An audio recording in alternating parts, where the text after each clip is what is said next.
सरकार बनाई। ये बिहार की ही भूमि है जहां सबसे पहले लोकतंत्र का अनुभव दुनिया को हुआ, जहां महान मगध साम्राज्य का नींव डाला गया, जिसने अफगानिस्तान से लेकर लंका तक एक अखंड भारत की कल्पना को साकार किया। बुद्ध और महावीर की ये भूमि, चंद्रगुप्त और चाणक्य की भूमि, समुद्रगुप्त और कुमार देवी की ये भूमि ने हमेशा भारत का नेतृत्व किया है। और जब कभी भी भारत के मूल्यों के साथ खिलवाड़ हुआ, लोकतांत्रिक मूल्यों के साथ खिलवाड़ हुआ, बिहार की जनता से ही बिगुल बजा और फिर एक बार भारत विजय के रास्ते पर प्रशस्त हो गया।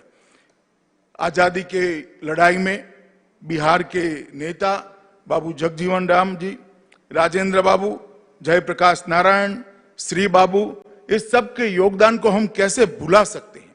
और आजादी के बाद भी जब कांग्रेस पार्टी की नेता श्रीमती इंदिरा गांधी ने आपातकाल डालकर लोकतंत्र का गला घोंटने का प्रयास किया, ये बिहार की जनता ने ही जेपी के नेतृत्व में आंदोलन कर कर फिर से एक बार लोकतंत्र को प्रस्थापित करने का काम किया था।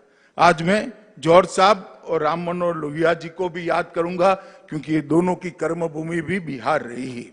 ये बिहार की भूमि ने भ्रष्टाचार, परिवारवाद, वंशवाद के खिलाफ हमेशा लड़ाई लड़ी और सामाजिक न्याय के झंडे को हमेशा के लिए बुलंद किया। मित्रों, आज मैं जब आपके सामने ये वर्चुअल रैली के माध्यम से आपके सामने बात कर रहा हूं, कुछ लोगों ने अभी थाली बजाकर ये रैली का स्वागत किया है।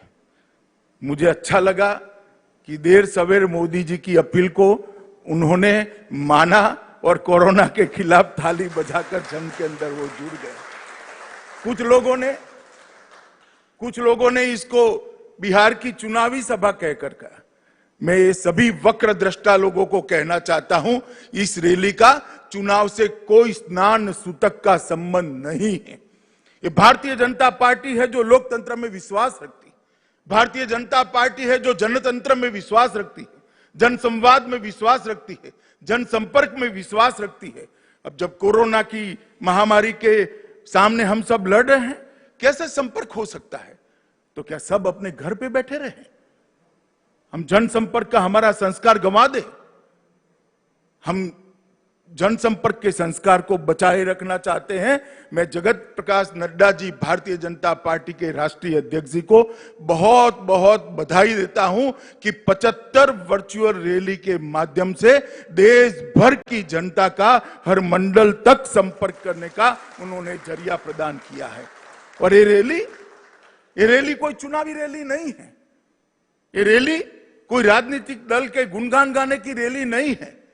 ये वर्चुअल रैली है देश की करोड़ों की जनता को कोरोना के खिलाफ जंग के अंदर जोड़ने के लिए उनके हौसले बुलंद करने की रैली है। ये रैली है आत्मविश्वास से भरपूर, आत्मनिर्भर, जगमगाता भारत बनाने के नरेंद्र मोदी के आह्वान के साथ देश की जनता को जोड़ने की रैली है। जो वक्रदृष्टा लोग इसमें भी राजनीति देखना चाहते हैं, मैं उनको पूछना चाहता हूं, किसने रोका है भैया आपको? दिल्ली में बैठकर मौज करने की बजाय पटना से दरभंगा तक एक वर्चुअल रैली ही कर लेते। किसने रोका था? मगर मैं इन पर ज्यादा समय जाया करना नहीं चाहता। मित्रों,